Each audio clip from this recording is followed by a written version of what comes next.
Hello, everyone. Thank you so much for being here. My name's Leah. I am the DPS Substance Use Prevention Program person for DPS. Sorry, I forgot my title there for a minute. Um, I am so excited to have you all here today. We do this webinar on the first Wednesday of every month, and we bring in experts from around the community.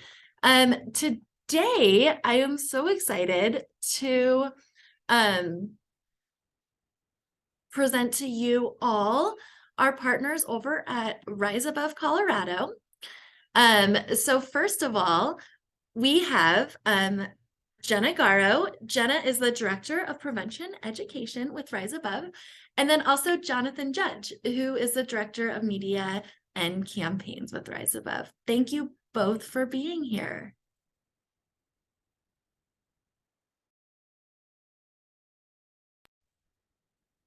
Thanks so much for having us.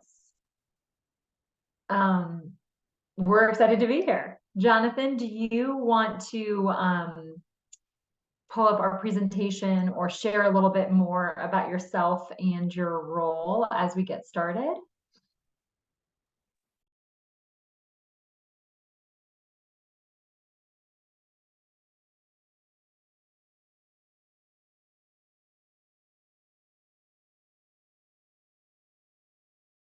I can see your screen. Hopefully everyone who is joining us can as well. I'm just not hearing you, Jonathan. There you go. Yeah, I was having all these things pop up as I was trying to hit the share screen. It's there's a lot going on. So take it away. Totally, perfect. So Jonathan has actually been with Rise Above Colorado since its inception in 2009. I've been on the team for about 2 years. And prior to joining Rise Above Colorado, I've been an educator and school leader in Denver. So I'm super excited to have the opportunity to sort of marry my interest in, like strong school culture and substance misuse prevention in this role. A little bit more about Rise Above Colorado. As I mentioned, we've been in operation since 2009 as a local nonprofit that does statewide work with a focus on preventing substance misuse and addiction. Our mission is to empower all youth to make healthy connections, decisions, and change, and that Colorado youth are able to realize their fullest potential, recognizing that sometimes substance misuse disorders can get in the way of that. We've got another slide here. So the biggest gist of our work is that we aim to, and we do, measurably impact teen perceptions and attitudes about the risks of substance misuse. And we aim to give teens real, relevant, current knowledge and skills to make those healthy decisions for themselves and to support their peers. We do this work in a variety of different ways. So we collaborate with partners and other organizations with similar missions and visions across the state. We do a lot of peer-to-peer engagement. So recognizing that positive youth development and that connection piece is really a super powerful protective factor. And we do a lot of direct-to-youth information. So I get to kind of manage our sort of evolving suite of educational resources, and we're in front of youth directly at times, or supporting partners to do that work. And then obviously our campaign does a lot to kind of move the needle in the direction that we hope to see, and you're going to hear a ton about that from Jonathan. We've got just a few other kind of pillars to our work. We have active Teen Action Council. So we have a statewide Teen Action Council with a variety of youth from across the state. We're 2 years deep into a Denver-based Teen Action Council. We also have youth partners who work on our staff as well as youth on our board of directors. We're going to talk a bit about our murals, but it's a really exciting part of our reach out in communities. Every 2 years, we put out a youth substance survey. And so that has much more of a focus on behavioral health than Healthy Kids Colorado, which is super comprehensive when we think about health and wellness holistically. We really zero in on behavioral health and substance use. We partner, like I said, with a variety of organizations. We have a collection of science-based resources.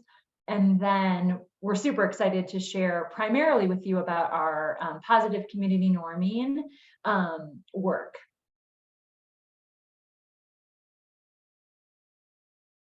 All right, Jonathan. And I'll take over here. So thanks for the introduction, Jenna. We're going to be spending some time talking about a really exciting opportunity for Denver Public School youth. This is a partnership that's been in the making for quite a while now, but we are culminating this work with a big mural that's going to take place at the close of the school year. And this all begins, and I want to just kind of frame this conversation through the lens of social norms, social norming. This is the backbone of the work we're pursuing right now, and really kind of the glue that's holding together this partnership, this really exciting partnership with Denver Public Schools, Leah, her team, and the ability to message with Denver youth. But when we're talking about social norms, what we're discussing is kind of the rules that govern behavior. These are the things that are oftentimes unspoken, that can shape how we behave in social settings, that help build a culture, whether it's a school culture, a community culture, and they are very fluid, meaning that they change over time. So I want to just kind of lay that foundation down as we kind of pursue this conversation and move on to the exciting ways in which this interacts with your young adults. So the other lens I want to focus on is this need to balance hope and concern. So when we're talking about substance misuse with youth, there's some really good news, and we'll identify that. And there's some areas of concern, some areas that I think demand attention, that present some challenges. But it's both simultaneously, which can be a little difficult for people of our generation to wrap our brains around.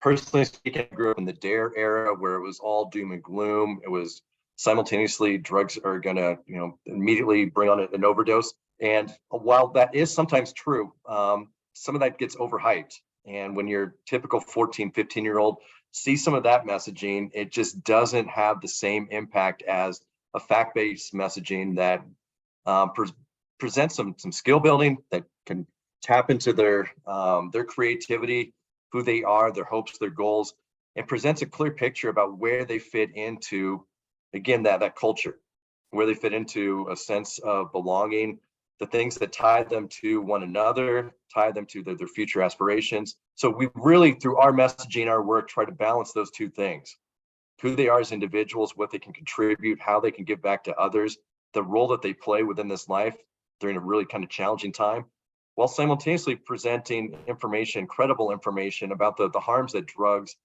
alcohol poses to individuals, communities, et cetera. So balancing that hope and concern, we use data. And the data is good in a lot of respects. And this is, again, kind of pushing back on a generational landscape that I grew up in, where with DARE, not even once, there was just a hard line with substance misuse. But we know through data, and I want to kind of focus on two different things here. We know through data that most teens aren't using. So I wanted to start with the good news there. But we know that there's a perception out there that a lot of their peers are, and that tends to grow over time. So those two things are going to be simultaneously true. But if we look at just an example for middle school age youth and alcohol, we see that actual use is at 12%, meaning that 88% of middle school students in Colorado are not using on a regular basis. This is 30-day, so a monthly lens that we're looking at here. If we go to high school, I've got, again, just things popping up. We'll move this. If we go to high school, the misperception grows to 41%. So close to 1 in 2, the belief that youth are using. If you talk to your typical high school student, they're going to say that 1 out of every 2 students in this hallway approximately is using alcohol on a regular basis, when the reality is the vast majority aren't. Only 24% are. And this is true of all the substances as you go down. So that misperception is a problem because we as humans tend to gravitate towards decisions, behaviors that we think others are pursuing and doing. So what we're trying to do is close the gap through the misperception out there in actual use. And just to bring this point home again, the vast majority of Colorado youth, and this is true of Denver, are not using. That's a paradigm shift. Now, this misperception, if we focus on alcohol again, 25% middle school, high school, 41%. We didn't poll adults, but had we polled your typical teacher, educator, parent, I'm sure that 41% would have grown even further with age. Your typical adult, when we have these conversations, thinks that the vast majority of Colorado youth, Denver youth, are out there using drugs and alcohol. It's simply not true. And when we have these conversations, when we push back on that stereotype, that negativity, we give these young adults the space to embrace those healthy, positive decisions. Now, balancing that hope and concern, we know that some youth are using, and that is an area of concern. We need to be able to pursue multiple strategies simultaneously here. But again, the good news is that the vast majority aren't, and if we can close that gap, it's a proven strategy to show that we can change behaviors, we can change that culture, and we can further reduce teen usage rates. Now, we do a lot of this through social digital media. So our tagline through social media is I rise above. A lot of your young adults are seeing us on TikTok, Snapchat, Instagram, Facebook, YouTube. We post our videos out there. So we have a presence. We go where youth are at. And with that, we have these massive, massive campaigns. And what we're trying to do through these social media platforms, through the conversations we're having with young adults, through our community education, is to elevate the good, to be a force, a positive force in what can sometimes be a negative space, but to tell that counter story, to push back against the stereotypes. And we're doing this through this campaign, Fill Your World with Good, where youth are submitting photos, videos, showing us how they engage with others, how they pursue their own passions, their interests. And it's a powerful counter narrative to the stats out there. So it's one thing to see that 88% of middle school youth aren't using drugs and alcohol, or using alcohol specifically, 93% marijuana, 90% vaping products, 95% for prescription drugs. It's another thing to have hundreds of images bombard your social media showing all these amazing things that youth are doing. So one of the ads, I'm just going to go through this really quick, and we have sound here, so if you could turn up your volume on.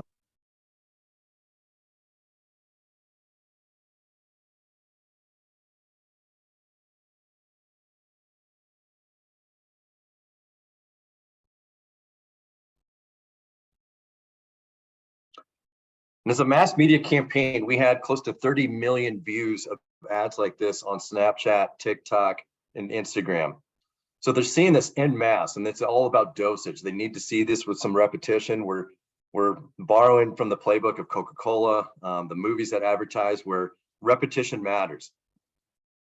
And one of the bigger questions we get, and we preemptively talk about this in our presentations with other adults, is why social media? Why are we doing this through these various campaigns, through TikTok, Instagram?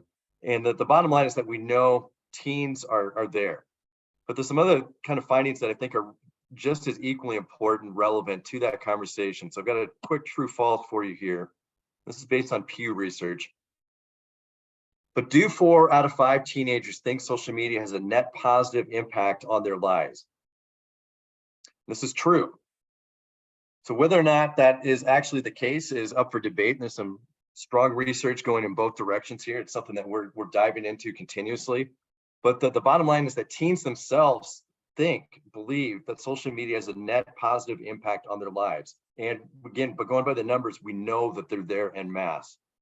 So this is the largest study. I just wanted to do one more quick point on social media. This is the largest study to date that's been conducted. It's a couple years old. This is pre-pandemic. But this had youth rate where these various themes, issues, opportunities fall on a spectrum, positive or negative, just one way or the other, positive or negative. And youth rated them as being strongly positive in their lives or strongly negative. So I just want to give you a moment to read through these really quick and just kind of yes or no if you think this is a positive or negative for youth as it relates to social media.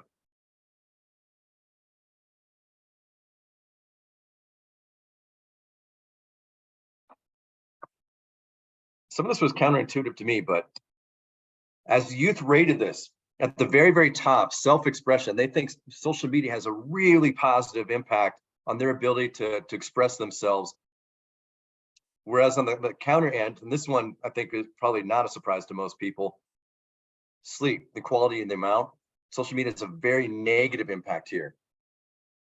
So with a campaign like this, with the opportunity to message with their youth, we're showing that positive, we're reinforcing these other really positive things, and we're acknowledging and providing skill building around some of the negative impacts out there. So sleep is a big one that's a priority to us, and through this Fill Your World with campaign, we have a fair amount of content going out about the value of sleep, how to get sleep. We've been working with administrators trying to get school to start a little bit later. So it's balancing, again, that hope and concern, which is at the hinge of social media. But as this relates to what we're doing presently with Denver Public Schools, we have an incentive to participate in this Fill Your World with Good campaign, to share, what it is that inspires you, excites you as a teen, and to be that counter narrative to that negativity, while simultaneously building up these skills, presenting some credible information, fact-based information on a whole host of things, mental health and substance misuse. So what we're here today is to try to drum up some additional support for this campaign. Your youth, as of yesterday, are seeing this campaign in their classrooms. It's a quick and easy participation. We provide QR codes for the youth that are seeing in the this in the classroom. We have posters with that same QR code. We have direct access through all our social media, but we're challenging youth to share how they fill the world with good. And through that competition, have the opportunity to win a free mural for their school. This is all going to be based on per student population, so kind of per capita. So the larger schools aren't going to have an advantage over some of the smaller schools. And they have the entire month ahead to do this. Now, when it comes to awarding the winner, at that point, we will design this mural alongside your students. We'll take their interest in themselves, the school culture, the community of Denver, tie up their ideas into a design, share that with them, get a thumbs up, thumbs down, change this, change that, and then paint alongside them. So we'll guide them through this entire process so they have ownership of this big artistic community piece from start to finish. And again, all this goes back and just reinforces all the positive, healthy things that they're doing, reinforces that message that most youth aren't doing. And we have Denver specific numbers. Denver's a little bit higher than the state average on some of these things, but even for Denver, most students here are not engaging in these potentially really harmful substances. I'm going to pause. I'm going to turn it over to Jenna again after this, but I want to pause for questions specific to the content I just shared. That was really, really fast. Hopefully not too fast, but if you have anything to ask about, if you need something clarified, let me know.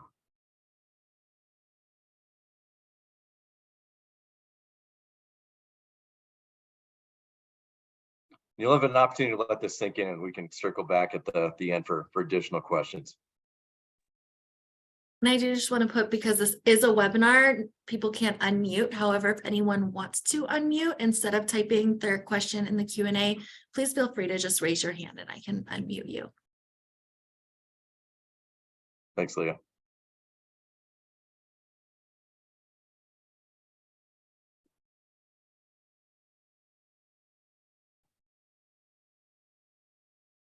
So I saw a question come in, where will the mural be located? And it will be located at the winning school.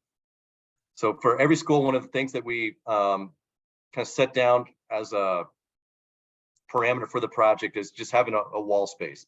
And if they don't have a wall, we have what's called a mobile mural. We'll come out and make that happen. But this is a gift to the school itself. Great question.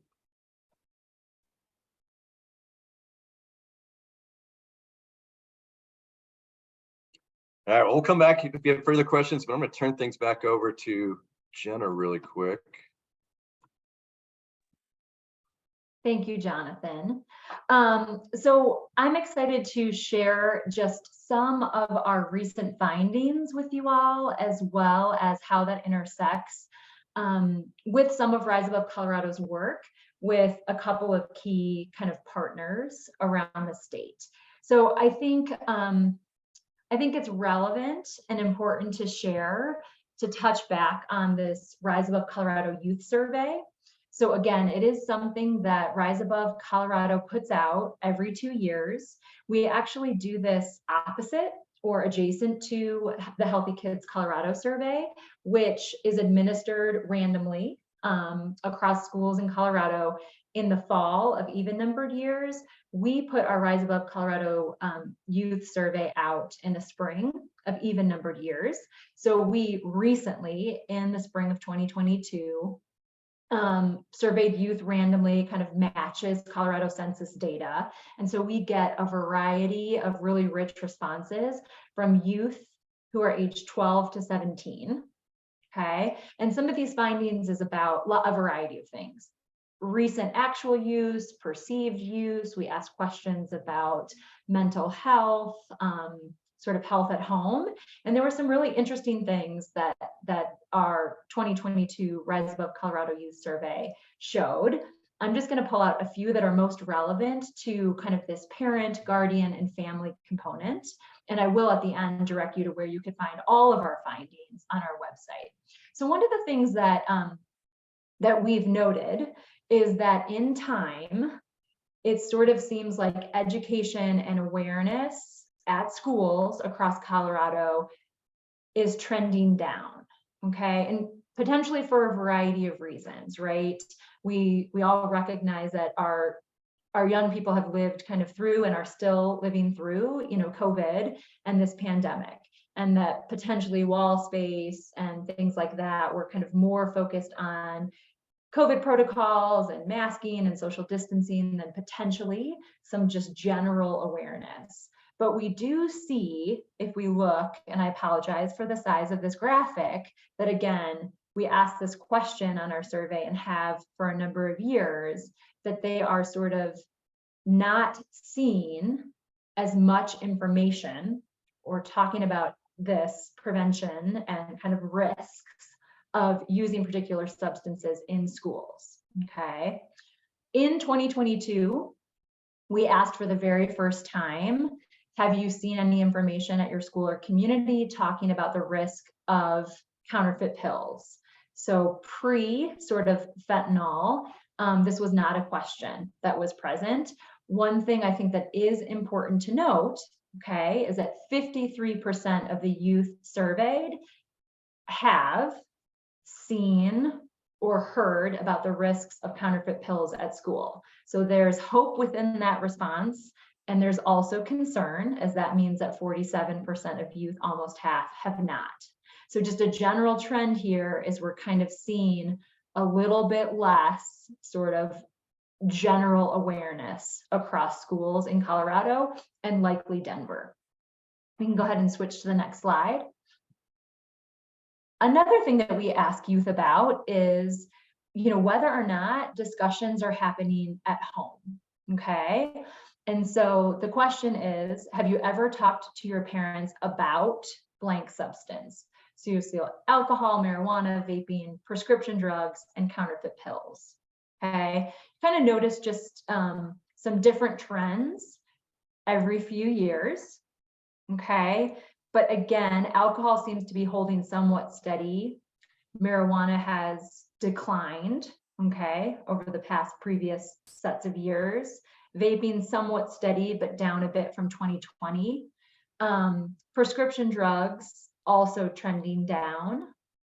And then again, for the first time ever, this past spring, we did ask youth about, have you ever had a conversation with someone in your home about counterfeit pills? And again, we're hopeful, right, that almost half, 45% of the youth that we surveyed responded, yes, they have had that conversation. A concern being, okay, a little bit more than half had not at the time of that survey. And so again, just recognizing here that having a trusted adult, having someone within the home or close to the home, as well as trusted adults outside of the home within a school community or a coach or mentor relationship outside of the home, is a super powerful protective factor. We want our youth to be asking questions and having conversations with the adults that they trust in their lives about substances.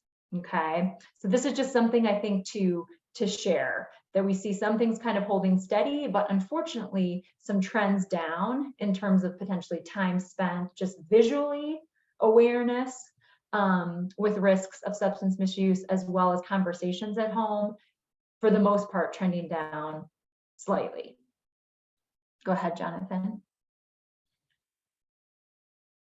Okay, so I do want to share just a little bit about our educational resources at large, and then I'm kind of going to drill into a bit about fentanyl. So at Rise Above Colorado, we've created over time a lot of research-based, science-based resources that youth help inform. So we have a small team of adults, but we work really, really closely with youth to make sure that the material that we put out is like researched and super well vetted scientifically, but that it also is engaging, that it is kind of exciting or sticky, like to that young adult audience. Okay.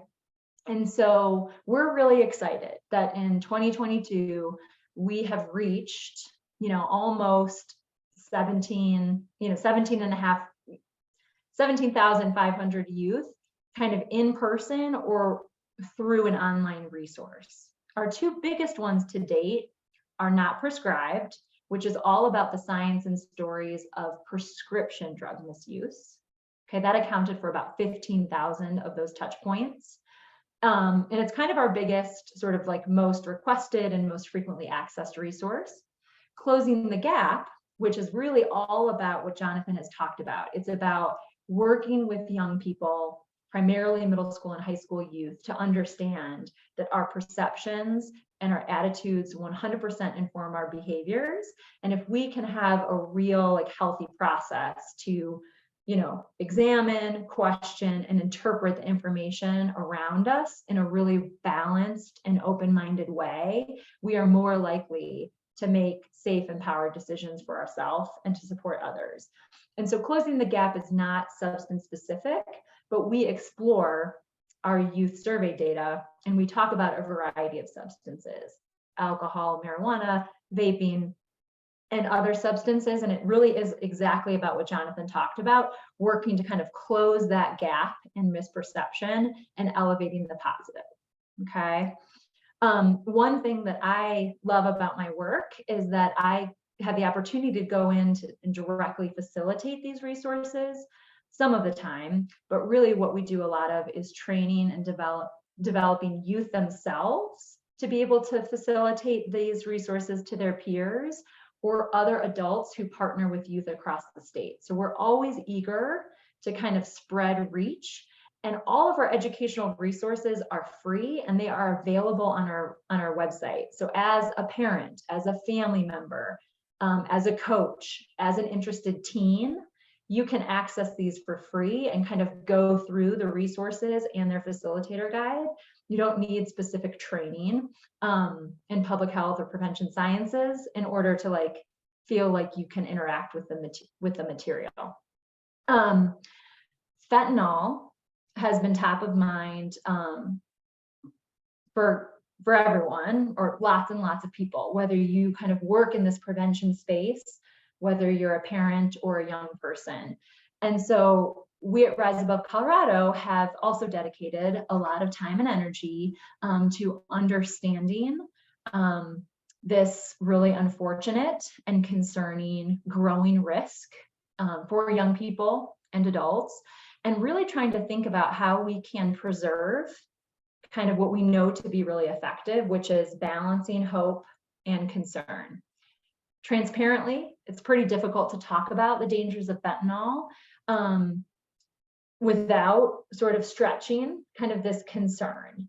So I do want to share a few things that we have recently revised our Not Prescribed resource to include a brand new kind of chapter that really aims to educate youth about what fentanyl is, why it has become an emerging concern, right?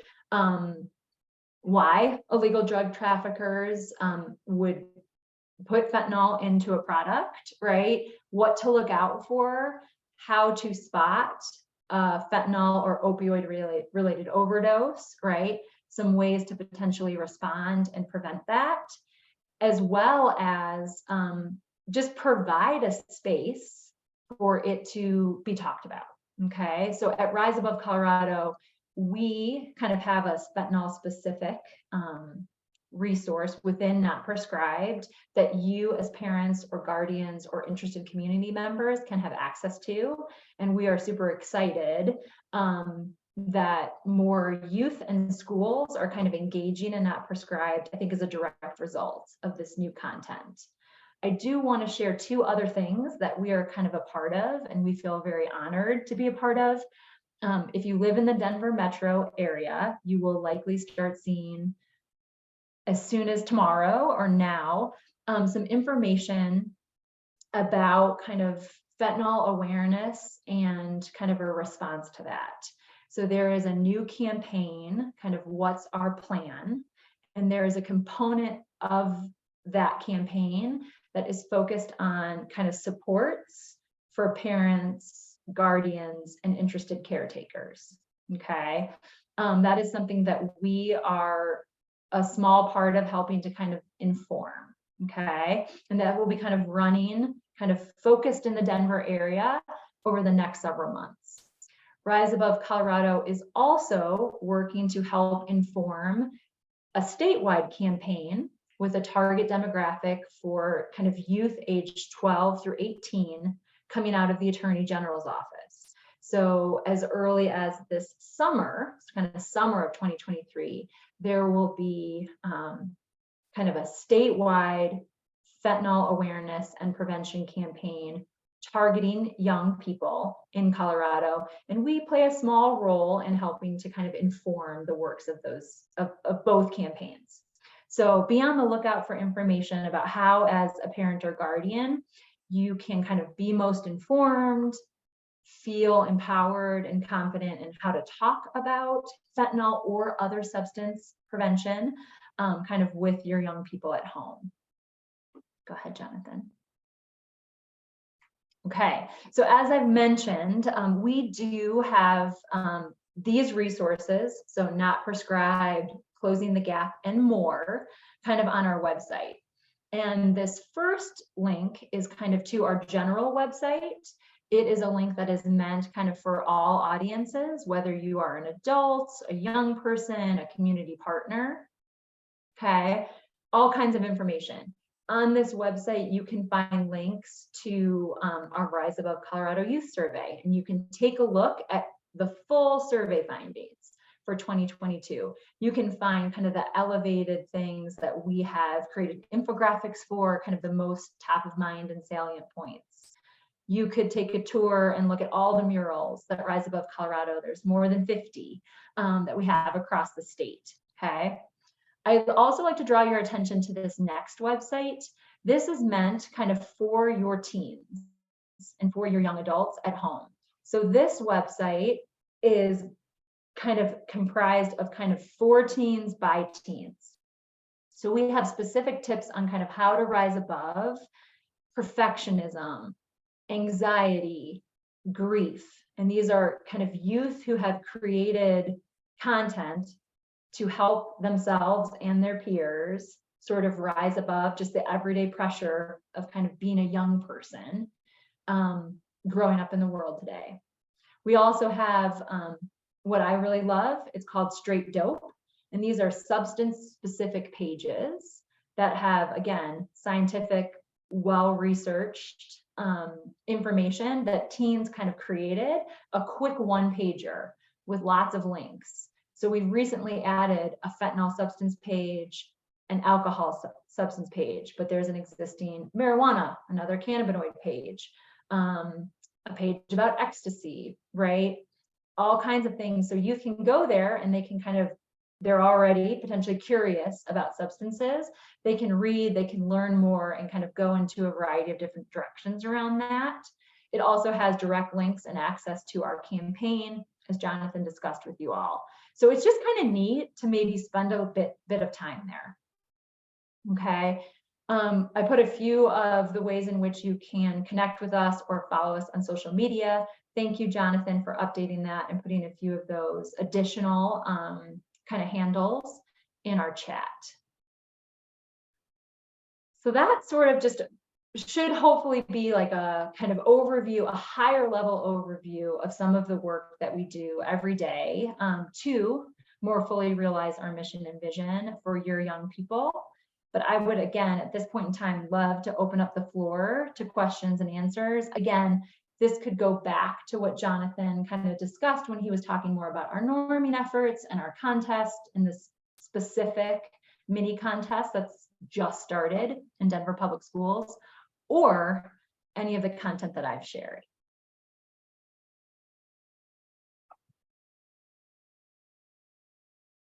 Thank you, Jenna and Jonathan. And yes, if anyone has any questions, please go ahead and put them in the Q&A or go ahead and raise your hand.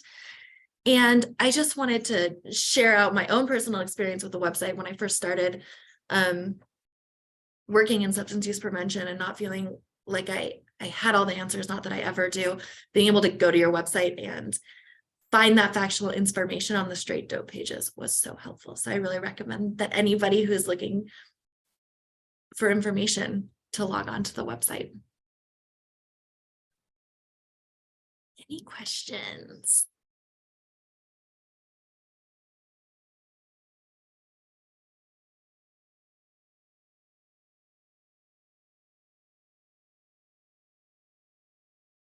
Okay, well, thank you all so much for being here. I will be sure to put a video of this recording on our website, dpssubstanceuseprevention.org. Additionally, I am putting a link to a survey. I'm sending it apparently, give me 1 second, sorry.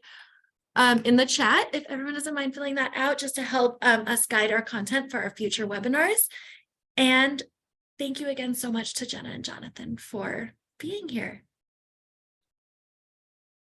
Thanks so much for having us. It's been a real honor, and we love partnering with Denver Public Schools. Thank you.